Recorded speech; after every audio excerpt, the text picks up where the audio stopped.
Hi friends, please subscribe చేయండి. Please subscribe. Okay friends, ఈ వారం ఓటింగ్ ప్రక్రియ, నామినేషన్ ప్రక్రియ ఏ విధంగా జరిగింది, ఒక్కొక్కరు ఓటింగ్ శాతం ఏ విధంగా ఉంది, ఎవరు ఎలిమినేషన్ జోన్లో ఉన్నారు, అసలు ఎవరు ఊహించని వ్యక్తులు వాళ్ళ ఓటింగ్ ఏ విధంగా కోల్పోయారు, మనం ఊహించని వ్యక్తులు ఓటింగ్లో ఏ విధంగా మెరుగుపడి రెండో స్థానానికి మూడో స్థానానికి చేరుకున్నారో, ఎవరు ఊహించని మలుపులతో ఈ వారం నడిచింది. ఎప్పుడు లేని ఓటింగ్ కూడా ఈ వారమే నడిచింది. మనం ఊహించని ఓటింగ్ ఈ వారం నమోదు కావడం జరిగింది. ఇది మరి ఎంతవరకు కరెక్ట్ ఓటింగా రాంగ్ ఓటింగ్ అనేది మాత్రం తెలియదు, కానీ మామూలుగా జరగలేదు ఈ వారం ఓటింగు. ఎందుకంటే బిగ్ బాస్ 9 మొదలైన కాంచి ఈ విధంగా ఓటింగ్ మాత్రం ఇదే ఫస్ట్ సారి జరగడం. అంత భయంకరంగా జరిగింది ఈసారి. అంతేకాకుండా ఈ వారం ఖచ్చితంగా డబుల్ ఎలిమినేషన్ ఉండొచ్చు, మ్యాక్సిమం ఖచ్చితంగా డబుల్ ఎలిమినేషన్ ఉండొచ్చు అని అనుకుంటున్నాం. ఎందుకంటే 8 మంది ఇంటి సభ్యులు ఉర్రు కాబట్టి డబుల్ ఎలిమినేషన్ అయితే ఉండొచ్చు అనుకుంటున్నాం. చూద్దాం ఫ్రెండ్స్. ఎందుకంటే హౌస్లో మొత్తం ఒక 6 మాత్రమే ఉండాల్సి వస్తుంది కాబట్టి ఇద్దరిని ఈ వారం ఖచ్చితంగా ఎలిమినేషన్ చేసి పంపించవచ్చు ఇంట్లో నుంచి. కాబట్టి ఎవరు ఓటింగ్ శాతం అనేది ఎంత ఉంది అనేది మీకు తెలియజేస్తా. ఫస్ట్ స్థానంలో ఎవరు ఉన్నారని కూడా చేస్తా.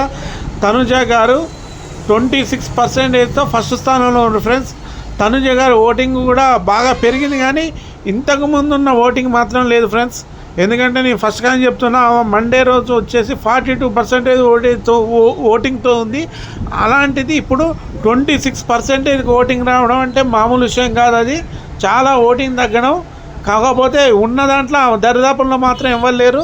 అంతేకాకుండా ఈసారి కళ్యాణ్ ఓటింగ్లో లేడు, ఇమానియల్ కూడా ఓటింగ్లో లేడు. చూద్దాం ఫ్రెండ్స్. తనుజ మాత్రం ఇప్పటివరకు ఫస్ట్ ప్లేస్లో నమోదై వీర విజృంభణతో చేస్తుంది. అయితే కళ్యాణ్ నామినేషన్లో రాకపోవడం ఆయనకు మైనసే అవుతుంది. ఎందుకంటే ఇప్పటి నుంచి నామినేషన్లకు ఆయన రాడు. కాబట్టి తనుజకి ఇది ఒక ప్లస్ అయ్యే అవకాశం చాలా వరకు ఉంది. ఖచ్చితంగా తనుజ విన్నర్ అయ్యే అవకాశం కూడా దీనివల్ల జరగవచ్చు. Okay friends. తర్వాత రీతు చౌదరి ఓటింగ్ కూడా భయంకరంగా, అసలు ఎంత మనం ఇప్పటి వరకు ఊహించని రీతు చౌదరి ఓటింగ్ ఒక లెక్క, ఇప్పుడు రీతు చౌదరి ఓడి లెక్క అన్నట్టుంది. ఆమె ఓటింగ్ మాత్రం ఈ వీకు అసలు ఎవ్వరూ ఊహించలేదు, అంత భయంకరంగా పెరిగింది. ఆమె ఓటింగ్ ఎంత ఉండే ఫ్రెండ్స్, పోయిన వీక్ అంతకంటే ముందు వీక్ వచ్చి పోయిన వీక్ అంటే ఆమె ఎలిమినేషన్ లేదు. అసలు ఎవరు ఊహించు ఈ విధంగా ఓటింగ్ రీతు చౌదరి జరుగుతుంది ఈ వారం. ఇది కరెక్ట్ ఓటింగా ఫేక్ ఓటింగ్ అనేది మాత్రం మనకు తెలియదు ఫ్రెండ్స్, కానీ ఓటింగ్ మాత్రం చాలా జరుగుతుంది. ఇది అన్అఫిషియల్ ఓటింగే ఫ్రెండ్స్, అఫీషియల్ ఓటింగ్ కాదు. అఫీషియల్ ఓటింగ్ వచ్చేసి బిగ్ బాస్ దగ్గర ఉంటుంది. మన ఓటింగ్ వచ్చేసి అన్అఫిషియల్ ఓటింగ్. అఫీషియల్ ఓటింగ్కి మన ఓటింగ్ మాత్రం 1% తేడా ఉంటుంది, ఎక్కువ పర్సెంట్ తేడా అనేది ఉండదు. ఎందుకంటే మ్యాక్సిమం ఈక్వల్ కూడా ఉండొచ్చు, కాకపోతే 1% మాత్రం తేడా ఉంటుంది. కరెక్ట్గా మాకు అందిన డేటా ప్రకారం మాత్రమే మేము ఈ ఓటింగ్ అనేది, ఈ పర్సెంటేజ్ అనేది కూడా మీకు తెలియజేస్తున్నాం. అయితే రీతు చౌదరి వచ్చేసి 16%. ఆమె ఎక్కడ ఫ్రెండ్స్, ఆమెకున్న పర్సెంటేజ్ ఎంత ఫ్రెండ్స్, 6%. ఇప్పుడు 16% అంటే 10% పెరిగింది.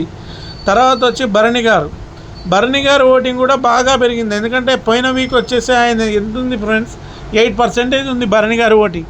ఈ వీక్ వచ్చేసరికి ఆయన ఓటింగ్ వచ్చేసి 15%తో ఆయన ఉండు థర్డ్ స్థానంలో ఆయన. కాకపోతే భరణి గారు కూడా ఎలిమినేషన్ జోన్లో ఉన్నట్టే. ఎందుకంటే ఇంత ఓటింగ్ జరిగిన కూడా అందరు ఓటింగ్ కూడా బాగా జరుగుతుంది ఈసారి, ఎవరు ఊహించని విధంగా జరుగుతుంది. అందరు ఓటింగ్ బరాబర్ జరుగుతుంది ఫ్రెండ్స్. తర్వాత వచ్చేసి డిమాన్ పవన్ కూడా 14.50, అంటే ఒక 50 మాత్రమే తేడా ఉంది, 50% తేడా ఉంది ఓన్లీ భరణి గారికి డిమాన్ పవన్కి. అయితే డిమాన్ పవన్ కూడా ఎలిమినేషన్ జోన్లో ఉండొచ్చు. ఖచ్చితంగా ఈ వీక్ ఎలిమినేషన్ జోన్లోకి ఈయన కూడా వచ్చే అవకాశాలు ఉన్నాయి. ఎందుకంటే అందరికీ 5.0 మాత్రమే తేడా ఉంది. తర్వాత సుమన్ శెట్టి గారు కూడా బాగా, అసలు ఓటింగ్ అనేది పోయిన వీక్తో పోల్చుకుంటే ఈ వారం 14% జరిగింది. అంటే 14% అంటే ఆయనది 6%, 7% మధ్య ఉండే ఫ్రెండ్స్. ఈ వారం 14% అంటే 7% పెరిగింది. అంటే ఓటింగ్ శాతం అనేది ఇవి దగ్గరకు పడుతుంది కాబట్టి అందరికీ ఓటింగ్ అనేది మాత్రం భయంకరంగా పెరుగుతుంది. ఈ ఓటింగ్ అనేది ఫస్ట్ కాంచి అయితే లేదు, ఈ వీకే మాత్రమే ఇంత ఓటింగ్ జరిగింది. కాకపోతే డిమాన్ పవన్ ఇప్పుడు ఎలిమినేషన్ జోన్లో ఉన్నట్టే, భరణి గారు ఎలిమినేషన్ జోన్లో ఉన్నట్టే, సుమన్ శెట్టి గారు కూడా ఎలిమినేషన్ జోన్లో ఉన్నట్టే. ఎందుకంటే సుమన్ శెట్టికి 14%. నేనేమని చెప్పినా అఫీషియల్ డేటాకి అన్అఫీషియల్ డేటాకి 1% తేడా ఉంటుంది. అది ఉండొచ్చు, ఉండకపోవచ్చు. నేను చెప్పేవాళ్ళు అది కూడా చెప్తున్నాం ఫ్రెండ్స్. ఎంతవరకు ఉంటుందా అనేది మాత్రం కూడా చెప్పలేము, ఎందుకంటే మ్యాక్సిమం ఈక్వల్గా ఉంటుంది. ఎందుకంటే ఇప్పటివరకు నేను చెప్పిన వాళ్ళు మాత్రమే ఎలిమినేషన్ జోన్లోకి రావడం, వాళ్ళు ఎలిమినేట్ కావడం కూడా జరిగింది. ఇప్పటివరకు ఒక్క వీక్ కూడా తప్పు కాలేదు నేను చెప్పిన వాళ్ళ దాంట్లో. మీరు కావాలంటే ప్రీవియస్ వీడియోస్ చూడండి, కావాలంటే చెక్ చేయండి. ఎందుకంటే నేను చెప్పిన వాళ్ళు ఇంతవరకు ఎలిమినేషన్ జోన్లోకి వచ్చిర్రు, ఎలిమినేట్ కూడా అయ్యారు. తర్వాత సంజన గారు ఈ వీక్ అంటే ఈమె ఓటింగ్ కూడా 13% ఉంది. 13% అవుతుందంటే బాగానే జరిగినట్టు ఫ్రెండ్స్. ఈమె కూడా ఓటింగు చాలా వరకు జరిగినట్టు ఈమెకు కూడా. ఎందుకంటే 13% అంటే ఈమె 6-7 ఆ మధ్యన ఉండే 13% ఓటింగ్ వచ్చింది. అంటే బరాబరు అందరి ఓటింగ్ మామూలుగా జరగట్లేదు, సమానం జరుగుతుంది. కానీ లాస్ట్ స్థానంలో వచ్చి సంజన గారు. కాకపోతే ఈ వారం ఖచ్చితంగా డబల్ ఎలిమినేషన్ ఉండవచ్చు. ఎందుకంటే హౌస్లో మొత్తం 8 మంది సభ్యులు కాబట్టి 8 మందిని 6 మెంబర్స్గా చేస్తారు. మిడిల్ వీక్ ఒకరిని ఎలిమినేషన్ చేసే అవకాశాలు ఉన్నాయి. ఖచ్చితంగా అయితే మ్యాక్సిమం ఉండొచ్చు ఫ్రెండ్స్ ఈ వారం డబుల్ ఎలిమినేషన్. ఒకవేళ ఈ వారం డబుల్ ఎలిమినేషన్ లేకపోతే మిడిల్ వీక్లో ఒకరిని ఎలిమినేషన్ చేసి పంపించవచ్చు. మీరు చూస్తూనే ఉన్నారు, ఇంతకుముందు బిగ్ బాస్లో కూడా మిడిల్ వీక్లో ఎలిమినేషన్ చేసి పంపించడం కూడా మీరు చాలాసార్లు చూసారు.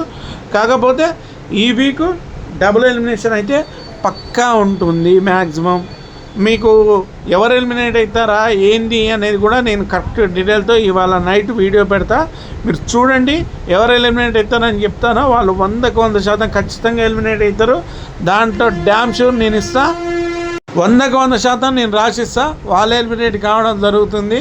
సంజన గారు చివరకు ఉన్నారు, తర్వాత సుమన్ శెట్టి ఉన్నారు. వీళ్ళిద్దరూ మ్యాక్సిమం 100% ఎలిమినేషన్ జోన్లోకి రావచ్చు. అంతేకాకుండా ఒకవేళ వీలుంటే ఈరోజు సంజన గారిని ఎలిమినేషన్ చేసి రేపు మన సుమన్ శెట్టి గారిని ఎలిమినేషన్ చేసే అవకాశాలు ఉన్నాయి. చూద్దాం ఫ్రెండ్స్ అసలు ఏ విధంగా జరుగుతుంది అనేది. కానీ ఓటింగ్ మాత్రం మనం ఎవరు ఊహించలే. ఎందుకంటే ఇప్పటి వరకు ఎవరికి 10 బిలో ఎవరికి రాలే పర్సంటేజ్. మామూలుగా చూడండి 10 బిలో ఎవరికి రాలే పర్సంటేజ్. మ్యాక్సిమం అందరికీ 10 పైనే ఉంది, 10 ఎబవ్ మీదనే ఉంది వాళ్ళ ఓటింగ్. వాళ్ళకి భయంకరంగా ఓటింగ్ జరుగుతుంది. ఒక్కొక్కరు ఓటింగు. రీతు చౌదరి ఓటింగ్ అయితే షాకింగ్ ఉంది. Ritu Chaudhary voting shocking. ఎందుకంటే ఎలిమినేషన్ జోన్లో ఉండేవా, పోయిన వీక్ కూడా ఆమె ఎలిమినేషన్ జోన్లో ఉంది, అంతకంటే ముందు కూడా ఎలిమినేషన్ జోన్లో వచ్చింది, అంత ఎడ్జ్కి వచ్చింది. అట్లాంటి వ్యక్తి ఓట్ పర్సెంటేజ్ ఈ వీక్ వచ్చేసరికి 16% అంటే మామూలు మాటలు కాదు. ఈ లెక్క ప్రకారం ఇమానియలు మన కళ్యాణ్ గారు ఓటింగ్లో వస్తే ఏ విధంగా ఉంటుందని తెలిసిపోయేది మనకు. అందరు ఎలిమినేషన్ జోన్లోకి వస్తే, నామినేషన్ జోన్లోకి వస్తే బాగుంటుంది ఫ్రెండ్స్. ఎందుకంటే ఇప్పటి నుంచి ఒక లెక్క. ఎందుకంటే ఎవరు విన్నరు ఎవరు లూజరు అనేది మనకి ఈరోజుతో వచ్చే నామినేషన్లో తెలిసిపోయేది మనకి. ఎందుకంటే కళ్యాణ్ గారు నామినేషన్లు లేరు, ఫినాల్లో విన్నర్ అయ్యి ఆయన డైరెక్ట్గా వెళ్ళిపోవడం జరిగింది. దీనివల్ల తనుజ ఓటింగ్ పెరిగే అవకాశాలు మాత్రం చాలా ఉన్నవి. తనుజ ఇప్పుడు కృషి చేస్తే ఓటింగ్ పెంచుకోవచ్చు. ఎందుకంటే కళ్యాణ్ ఏ విధంగానైనా ఓటింగ్ జోన్లో లేడు.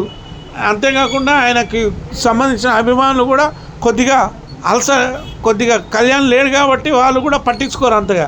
అంటే ఇక్కడ తనుజకు మాత్రమే అవకాశం ఉంది. తనుజ మాత్రమే ఆట ఆడి ఓటు తెచ్చుకోవాలి. అందరితో మంచిగా ఉండి ఆట ఆడి ఓటు తెచ్చుకుంటే ఆమె విన్నర్ అయ్యే అవకాశాలు చాలా ఉన్నాయి. ఆ అవకాశం కొట్టిపారాయలేం. తనుజ కూడా విన్నర్ అయ్యే అవకాశాలు ఉన్నాయి, కళ్యాణే కాదు. కాకపోతే కళ్యాణ్కి తనుజకు వచ్చేసి పోయిన వీక్ 10% తేడా ఉంది. ఈ వారం నుంచి ఆయన లేడు ఎలిమినేషన్ జోన్లో కాబట్టి తనుజకు కలిసి వచ్చే అవకాశాలు 100% ఉన్నాయి ఫ్రెండ్స్. తర్వాత రీతు చౌదరి కూడా ఈ వారం సేవ్ అవుతుంది. కాబట్టి టాప్ 5 అనేది మనం ఇప్పుడే చెప్పలేకపోతున్నాం ఎవరు టాప్ 5, ఎందుకంటే ఓటింగ్ అనేది బరాబర్ జరుగుతుంది కాబట్టి టాప్ 5 అనేది నిర్ణయించేది చూద్దాం. ఓకే ఫ్రెండ్స్, ప్లీజ్ సబ్స్క్రైబ్ చేయండి, ప్లీజ్ సబ్స్క్రైబ్.